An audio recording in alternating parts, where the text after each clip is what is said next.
Good morning students. My self Jitendra Kumar, मेरा नाम जितेंद्र कुमार है और आप लोग देख रहे हैं इंस्पायर एक्सीलेंस इंस्टीट्यूट।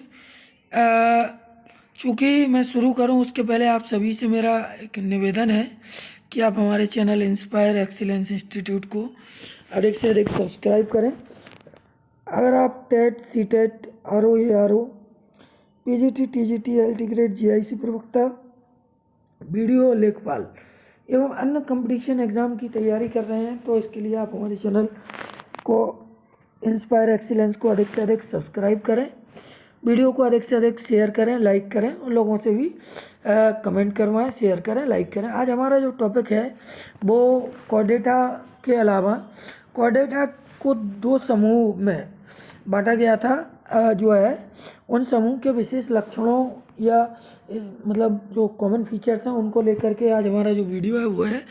तो संघ जो कोर्डेटा था, कोर्डेटा उसको दो ग्रुप में एक रेनिएटा, एक रेनिएटा और क्रेनिएटा, ये दो ग्रुप में जो है बांटा गया था। और जो बांटा गया था वो क्रेनियम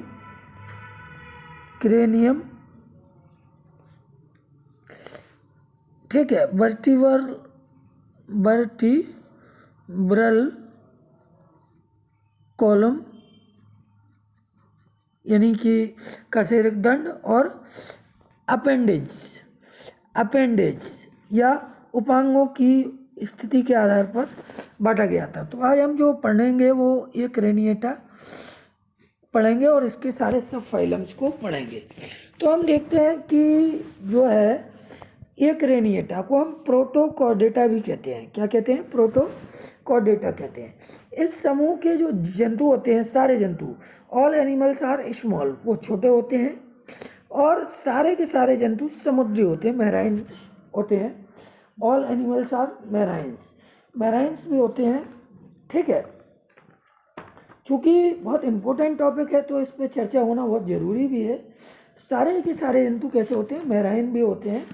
और जो मैराइन होते हैं तो जो है बात कर रहे थे हम, चूँकि बहुत इम्पोर्टेंट टॉपिक है तो बात करना लाजमी। यूरोकॉर्डेटा जो है की बात कर रहे हैं, एक रेनिएटा की बात कर रहे हैं। ठीक है, तो इसमें हम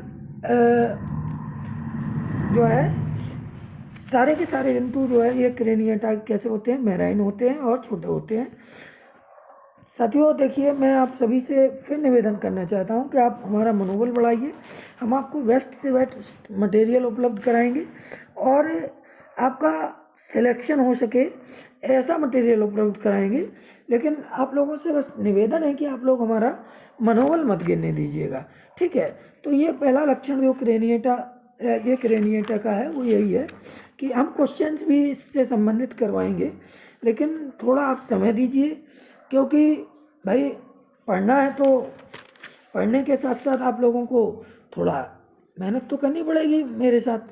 ठीक है, तो अभी हम चूँकि एक रेनिएटा पढ़ रहे हैं तो इसके लक्षणों के बारे में भी पढ़ना बहुत ज़रूरी है। ठीक, तो दूसरा जो लक्षण है वो ये है इसका कि इन जंतुओं में नोटोकॉर्ड लाइफ टाइम पूरे जीवन पर्यंत उपस्थित होती है, लेकिन स्कुल यानी करोटी और ब्रेन और कशेरुक दंड मतलब खोपड़ी है, जो ब्रेन है, भेजा है, मस्तिष्क है, और वर्टिब्रल कॉलम या कशेरुक दंड ये इसमें एब्सेंट होते हैं। ठीक है, कैसे होते हैं? एब्सेंट होते हैं। ये सब इसमें एब्सेंट होते हैं। किसमें? इसी में। ठीक है, एब्सेंट होते हैं। आगे अगर बढ़ते हैं तो हम देखते हैं कि तीसरा जो मोस्ट इम्पोर्टेंट कैरेक्टर है इनका कि एक्सोस्केलेटन या बाह्य कंकाल जो है उसमें हेड और पेयर अपेंडेज यानी जोड़ीदार उपांग या युग्मित उपांग और सिर ये भी अनुपस्थित होता है इसमें, इसके बाह्य जो है कंकाल में। किसके, एक रेनिएटा या प्रोटोकॉर्डेटा की। आगे बढ़ते हैं तो इनमें जो नोटोकॉर्ड होती है वो वर्टिब्रल कॉलम द्वारा प्रतिस्थापित या हम कहें कि रिप्लेस्ड नहीं होती है। Notochord not replaced by vertebral column. Vertebral column के द्वारा या कशेरुक दंड के द्वारा नोटोकॉर्ड प्रतिस्थापित नहीं होती है। इनमें जो है भ्रूण वयस्क अवस्था में, भ्रूण एवं वयस्क अवस्था में ग्रसनी में क्लोम दरारें पाई जाती हैं। मतलब कि जो फेरेंजियल गिल स्लिट्स हैं वो प्रेजेंट होती हैं कब, एम्ब्रियोनिक स्टेज में और एडल्ट स्टेज में, दोनों में। ठीक है, फेरेंजियल गिल स्लिट्स या क्लोम दरारें जो है भ्रूण अवस्था और वयस्क अवस्था में उपस्थित होती हैं। जंतु जो है एक लिंगी होते हैं, यूनिसेक्सुअल होते हैं और बाइसेक्सुअल भी हो सकते हैं। यूनिसेक्सुअल या बाइसेक्सुअल दोनों तरीके के जंतु हो सकते हैं। इनमें जो जनन होता है वो ये सेक्सुअल जनन जो होता है, इनमें जो जनन होता है वो दो तरह से होता है, ये सेक्सुअल और सेक्सुअल, दो मेथड के द्वारा जनन होता है। ठीक है, किनमें, प्रोटोकॉर्डेट में या एक रेनिएटा के मेंबर्स में। अगर हम बात करें आगे, श्वसन जो है इनमें गिल्स के द्वारा होता है या रेस्पायरेशन जो है वो गिल्स के द्वारा होता है। लार्वा अवस्था प्रेजेंट होती है और मेटामॉर्फोसिस करके जो है ये एडल्ट में बदलती है। तो मेटामॉर्फोसिस या कायांतरण की क्रिया भी इसमें पाई जाती है। इसमें 3 मुख्य सब फाइलम होते हैं। पहला जो है वो है हेमिकॉर्डेटा, इसके 3 सब फाइलम है। पहला हेमिकॉर्डेटा, दूसरा यूरोकॉर्डेटा और तीसरा सेफेलोकॉर्डेटा। तो हम बात कर लेते हैं पहले हेमिकॉर्डेटा की। किसकी बात करते हैं, हेमिकॉर्डेटा की। बहुत इम्पोर्टेंट टॉपिक है, क्योंकि देखिए आप लोग अगर इसको पढ़ेंगे तो आपको बहुत लाभ मिलेगा। और आपका जो मतलब अभी एलटी का पेपर आने वाला है उसमें ये बहुत महत्वपूर्ण भूमिका निभाएंगे वीडियोस, और अगर आप लोग इसको मेहनत से पढ़ेंगे तो पक्का आपका चयन हो जाएगा। पहली बात करते हैं हेमिकॉर्डेटा की। हेमिकॉर्डेटा पहला सब फाइलम है। ठीक है, अगर हम इसकी ब्रीफ हिस्ट्री की बात करें हेमिकॉर्डेटा की, तो due to some similarities with chordates some workers, मतलब जैसे कि बैट्सन एक नाम है, बैट्सन, इन्होंने हेमिकॉर्डेटा शब्द दिया था 1800 जो है 1885 में हेमिकॉर्डेटा शब्द दिया था। कंसीडर द मतलब ग्रुप एज ए सब फाइलम, इन्होंने ही इसको एक ग्रुप के रूप में कंसीडर किया था। ठीक है, उसके बाद अगर सम रिसेंट साइंटिस्ट लाइक वॉन्डर डी होस्ट, डॉफ मर्कश और अन्य, इन सभी ने क्या किया था, एक इंडिपेंडेंट इनवर्टिब्रेट फाइलम बनाया इसको, किसको, हेमिकॉर्डेटा को, और इसको हेमिकॉर्डेटा नाम दिया। ठीक है, इसके जनरल फीचर्स की अगर हम बात करें तो एक्सक्लूसिवली सारे जंतु जो होते हैं वो मैराइन होते हैं। कैसे होते हैं, मैराइन होते हैं। They are mostly tubicolous living in burrows, मतलब कि ये अधिकांशतः कैसे होते हैं, ट्यूबिकुलस होते हैं। और दे आर मोस्टली ट्यूबिकुलस,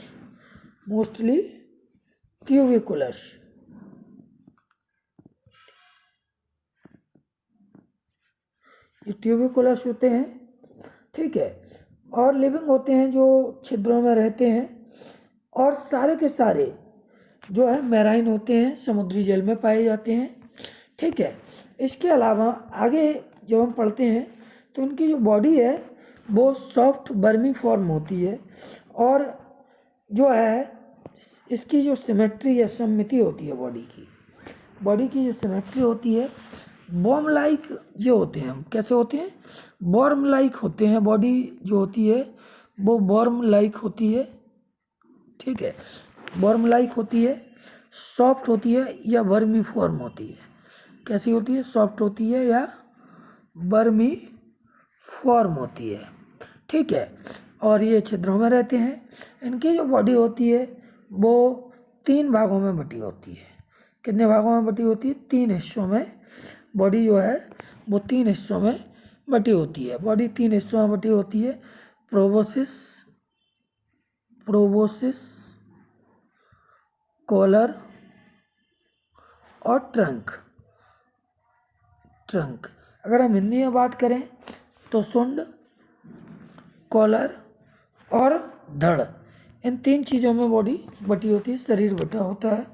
शरीर जो है बाइलेटरल सिमेट्रिकल होता है, द्विसम्मितीय, इसकी जो समिति होती है वो होती है बाइलेटरली, और ये ट्रिप्लोब्लास्टिक होते हैं, मतलब 3 जर्म लेयर से बनते हैं। ट्रिप्लोब्लास्टिक होते हैं, 3 जर्म लेयर से मिलके बने होते हैं। इनमें जर्म लेयर्स जो है 3 पाई जाती हैं। कौन कौन सी? एक्टोडर्म, मेसोडर्म और एंडोडर्म, ये 3 लेयर्स पाई जाती हैं, अर्थात ये ट्रिप्लोब्लास्टिक होते हैं। ठीक है। लेवल ऑफ बॉडी ऑर्गेनाइजेशन जो है इनका वो होता है organ system level, organ system का जो है वो लेवल होता है बॉडी ऑर्गेनाइजेशन का। ठीक है, ये हम लिख चुके हैं इसमें। बॉडी ऑर्गेनाइजेशन सिस्टम जो है वो ऑर्गन सिस्टम लेवल का होता है। ट्रिप्लोब्लास्टिक होते हैं, मतलब कि 3 तरह की इनमें जर्म लेयर पाई जाती हैं, एक्टोडर्म, मेसोडर्म और एंडोडर्म। ठीक है। इसके अलावा इनकी जो बॉडी होती है वो अनसेगमेंटेड होती है। बॉडी कैसी होती है? वो अनसेगमेंटेड होती है। कैसी होती है? अनसेगमेंटेड, मतलब खंडों में नहीं बटी होती है। ठीक है। बॉडी वॉल जो है सिंगल लेयर्ड एपिडर्मिस की बनी होती है। इनकी जो बॉडी वॉल है वो सिंगल होती है। कैसी होती है?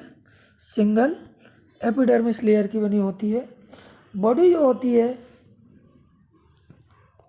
ठीक है, वो सिलिंड्रिकल होती है। बॉडी जो होती है वो सिलिंड्रिकल या बेलनाकार होती है। ठीक है।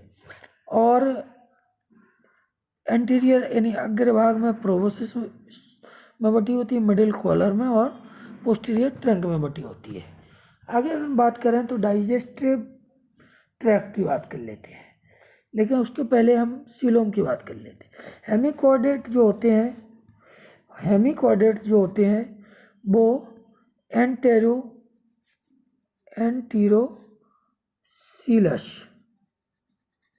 एंटीरोसीलस एनिमल्स होते हैं। इनमें जो सीलोम होती है एंटेरोसील प्रकार की होती है। ठीक है। और जो प्रोटोसील, मीजोसील और मेटासील में बटी होती है। जो प्रोटोसील, मीजोसील और मेटासील, इन 3 हिस्सों में बटी होती है। ठीक है। और एंटेरोसील होती है। तो एंटेरोसीलम ये जानवर होते हैं। इनमें जो है स्टोमोकॉर्ड पाया जाता है। स्टोमोकॉर्ड क्या होता है? स्टोमोकॉर्ड अगर हम देखें तो एक तरह से होलो, मतलब कि खोखला, ठीक है, आउटग्रोथ होता है जो कि बकल कैविटी की रूफ से निकलता है। कहाँ से निकलता है?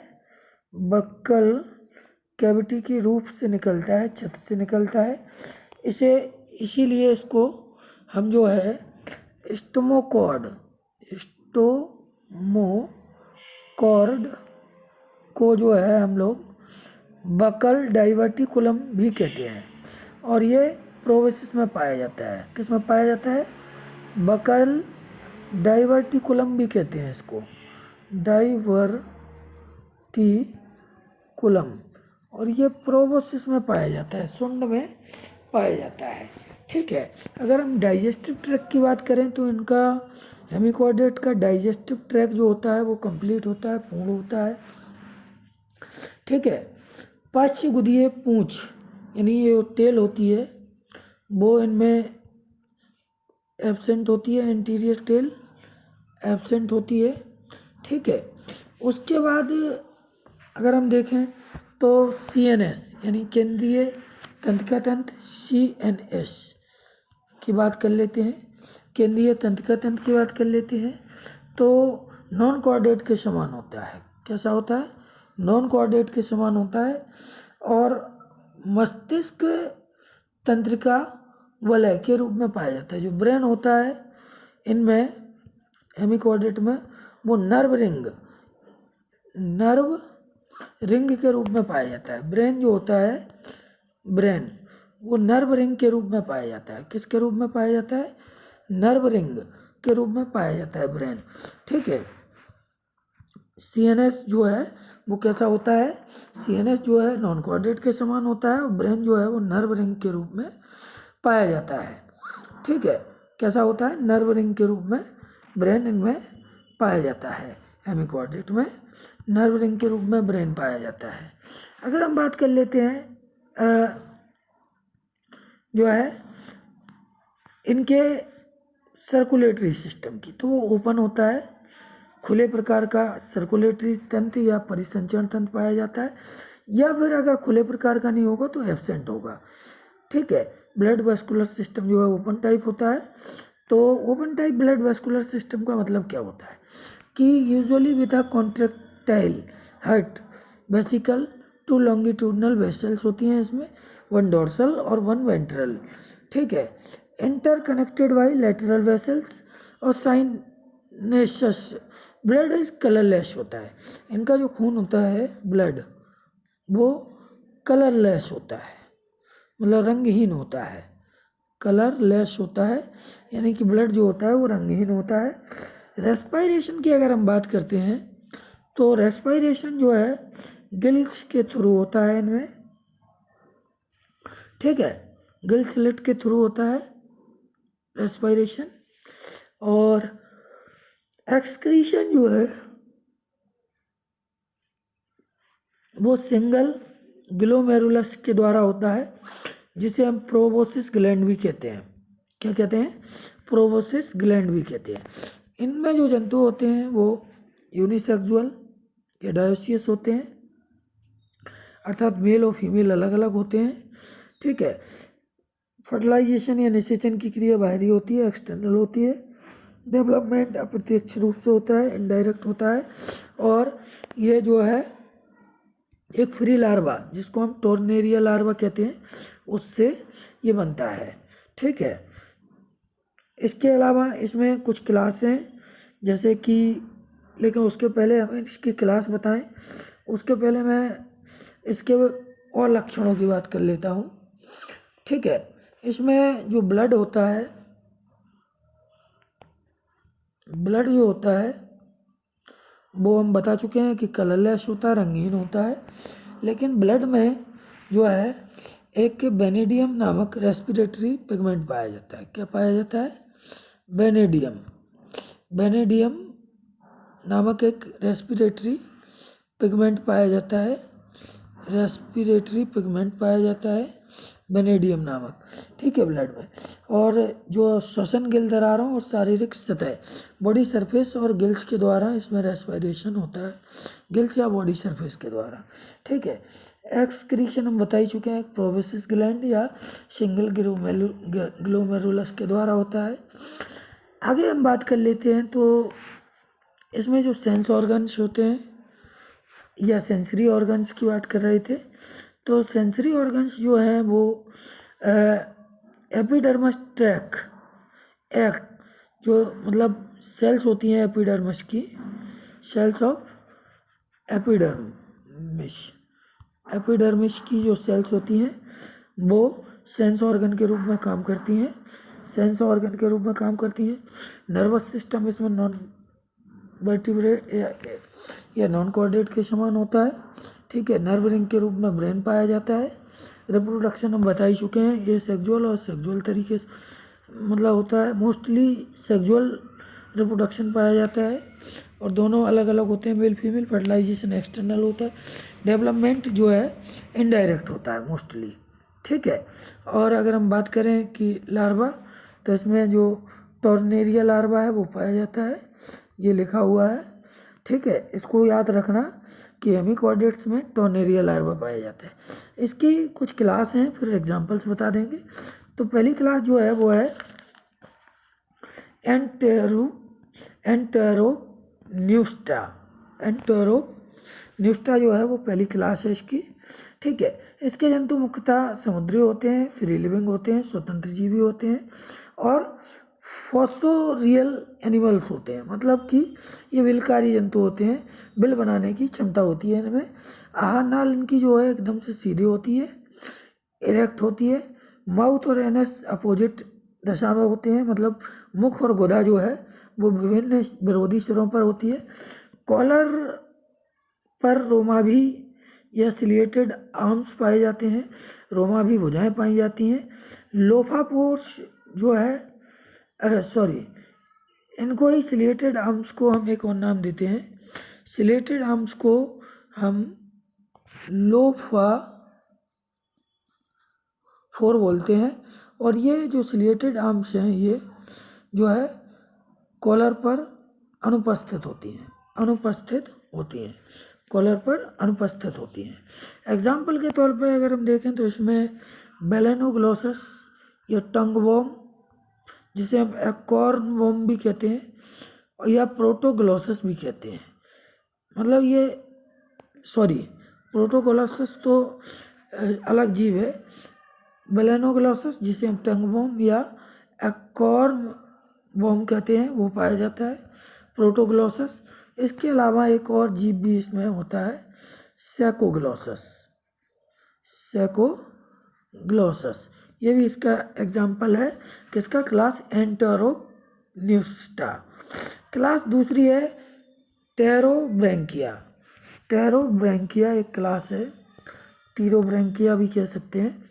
इसमें जो जीव होते हैं वो मुख्यतः जो है सेसाइल होते हैं, मतलब किसी उससे चिपके रहते हैं, सिंगल होते हैं या कॉलोनियल होते हैं, ठीक है।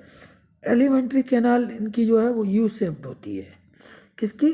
टेरोब्रैंकिया की। जबकि उसमें अगर हम बात कर रहे थे एंटेरोन्यूस्ट्रा में, तो उसमें जो है एलिमेंट्री कैनाल सीधी थी, रेक्ट थी। सिलिएटेड आर्म्स या लोफाफोर्स जो है इसके कॉलर्स में पाए जाते हैं, प्रेजेंट होते हैं, जबकि उसमें जो है पहली वाली क्लास एंटेरोन्यूस्ट्रा में अनुपस्थित थे, ठीक है। इनमें काइटनस कंकाल, काइटनस स्केलेटन पाया जाता है। एग्जाम्पल के तौर पे अगर देखें इसको तो सिफेलो डिस्कस, रेब्डोप्ल्यूरा, ये इसके एग्जाम्पल्स हैं। देयर आर मोस्ट एग्जाम्पल्स जो है वेरी वेरी इंपॉर्टेंट एग्जाम्पल्स होते हैं, ठीक है। इनकी बात कर लेते हैं। अब अगर हम बात करते हैं, ठीक, अब हम बात करते हैं सब फाइलम यूरोकॉर्डेटा की। किसकी बात कर लेते हैं? सब फाइलम यूरोकॉर्डेटा की। यूरोकॉर्डेटा की बात कर लेते हैं, उसके बाद हम इनके क्वेश्चंस भी जो है लगा देंगे। लेकिन इसके पहले अगर हम यूरोकॉर्डेटा या ट्यूनिकेटा की बात करें, उसके पहले हम इससे संबंधित एक महत्वपूर्ण बात और जो है आप लोगों के सामने रखना चाहते हैं, अगर आप लोगों को ठीक लगे, क्योंकि वो वीडियो तो हम शुरू करेंगे, दूसरे वीडियो में बता देंगे यूरोकॉर्डेटा को। चूँकि आधुनिक टैक्सोनोमिस्ट हेमिकॉर्डेटा को टैक्सोनोमिस्ट, ये हमने पहले भी आपको बताया है, जो मॉडर्न टैक्सोनोमिस्ट हैं वो हेमिकॉर्डेटा को कॉर्डेटा संघ में सम्मिलित नहीं करते हैं। अब इसको इनवर्टिब्रेट के अंतर्गत ही हेमिकॉर्डेटा को एक अलग से फाइलम के रूप में वर्गीकृत करते हैं। हाइमन ने इनको कॉर्डेटा और नॉन कॉर्डेट के बीच की एक कड़ी माना है, ठीक है। हाइमन ने